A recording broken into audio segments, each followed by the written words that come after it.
that boy likes being in the sky for real. Yeah. Oh yeah, them things will make you agitated. Who are you telling? Yeah, very aggressive. So I messed up here. Get out. I started recording late, so just for context, he asked her what type of man does she like, and then he asked her about her ex-boyfriend. She then said that her ex-boyfriend basically used to Donkey Kong her, and then proceeded to say that he also liked taking brain killers. And now we're here. I bet you guys had fun moments. I don't know. I don't like to think about anything that has to do with him anymore. Well, you guys had to have fun moments because I know when you take them things, it could be an hour long. You're right. So you don't have a type then?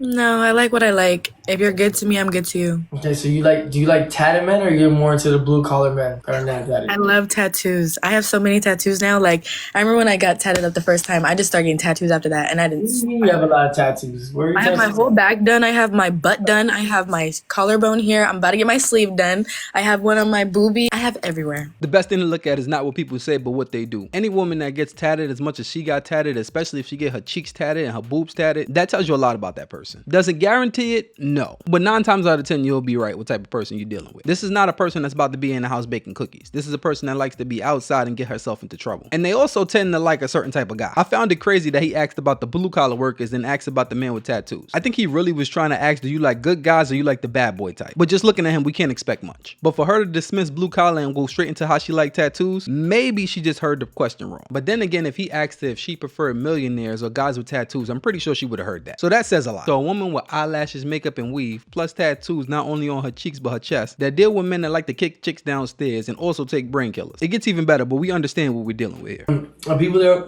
you have a hard time being friends with them? No, I play my role accordingly, but at the same time, I will smack folk if I need to. If you have to? Yes. Oh, so you're like I do a lot of that. you've done that a lot. A lot. Like give me an example. Like what happened at one point? Like somebody tried you? Oh my God. Yeah. So when my best friend Anna flew up here from Florida, this was like a year and a half ago or so. We threw an Airbnb party, and Anna was getting cozy with this guy whom of which he brought a girl. She didn't know that he brought a girl with him, but they were getting cozy or whatever. Blase. And her and Anna started getting into it. And I'm the type, I defend my friends. I don't care how big, small, win, lose, or draw. I don't give a damn. I defend my friends because she's short. Anna's like 4'11", okay? And I'm 5'8". And this bitch was like 5'5". And so I was like, okay, that's not going to be fair because Anna's skinny and she's tiny. So I had to jump in that real quick because she headbutt her. And so I had to grab her by her head. And it just went from there. Okay. I'm scared of you now, okay? I'm scary? No, I'm scared of you now. I'm nothing. I'm scared of you. I can't. Sorry. I'm scared. Bye, bitch. I just now realized that's the biggest nose ring I've ever seen in my life. Makes you want to grab a tissue. Now, throwing parties is not a big deal. But a person that hangs out with people and their friends that just get cozy with guys that they don't really know like that, and then on top of that be the type of guy that comes with another woman and then be shacked up with the other woman, you can kind of tell the type of circles this person is around. So the little that she said before was just enough to understand what type of person she is, or the company she keeps. And you could kind of tell because now she says she likes guys that are tatted, and then this guy is super tatted. She understands the type of person that gets tattoos like that. Now, this person is that type of person that would like toxic type of things, but I guess he changed his life recently. But she probably don't know that. A lot of women think that toxic things and being annoying is something that men like, especially men with tattoos on their face. So she couldn't wait to tell this story, but it just backfired on her. And good job to the island boy with all the graffiti on him. The best thing you could do is stay away from women like that. And the fact that he looked at a woman that says she kind of sort of caused problems or she's with causing problems is the type of woman you just want to get away from completely. I am fascinated by hoes. I'll say it.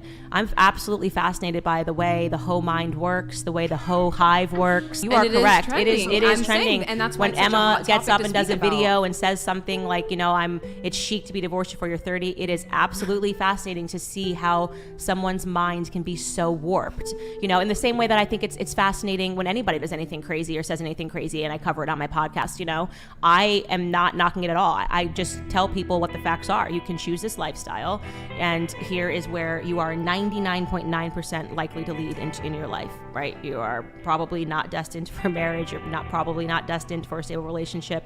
Men are going to not want this long term. You can say it 1,000 times. You can have 1,000 cultural examples, and women's still got to go out there and be hoes, you know, because they're about their money and about a Cardi B song or whatever it is. So yes, I think it is fascinating. Like, I don't know about you, but like, when I walked in here, did you think, oh, wow, I wonder if this guy got a big cock? No. You didn't think that? And not once. I see a woman and I think, I wonder if her pussy's tight. I wonder if she's got the wet. No. What is your interior design? Like, how is your architecture set up? That's what I want to find. Interior design is crazy, but what's more crazy about that is the way she laughed. She's the type to remember him before she remembers a good guy. And I can guarantee you, he gets more girls speaking like that than a good guy would get from being nice. What do Indian women, as a rule, I know you can't speak for all Indian women, but you are a representative of the culture. What in general do they think of American women? Do they say we're rude? No. Indian people are very hospitable. Do they say we talk too much? Opinionated, maybe. They say we're opinionated. Do they say we get a lot of divorces? That could be a discussion. This woman is a breath of fresh air. And Oprah is asking these questions, but she already know the answer to it. Especially because Oprah was like the leading black woman that was leading the strong independent movement. As she lied about everything, but propaganda is one hell of a drug. If you don't read the newspaper, you're uninformed. If you do read it, you're misinformed. So what do you do? That's a great question. What is the long-term effect of too much information? One of the effects is the need to be first, not even to be true anymore. So what a responsibility you all have to tell the truth, not just to be first, but to tell the truth. We live in a society now where it's just first. Who cares? Get it out there. We don't care who it hurts. We don't care who we destroy. We don't care if it's true. Just say it, sell it. Anything you practice, you'll get good at, including BS. And that's the type of propaganda that Oprah pushed out. It didn't matter if it was true. It matters for you being first and pushing the agenda. You can't be isolated, alone, without responsibility, and pursuing your hedonistic nonsense, and not be insane and miserable. Those are all the same thing. He just broke down feminism in like 2 sentences. How are you supposed to move on from your person when you know that they're your person and for whatever reason you can't be together? But how are you supposed to just make that decision and just be with someone else when you don't want to be with anyone else, you know?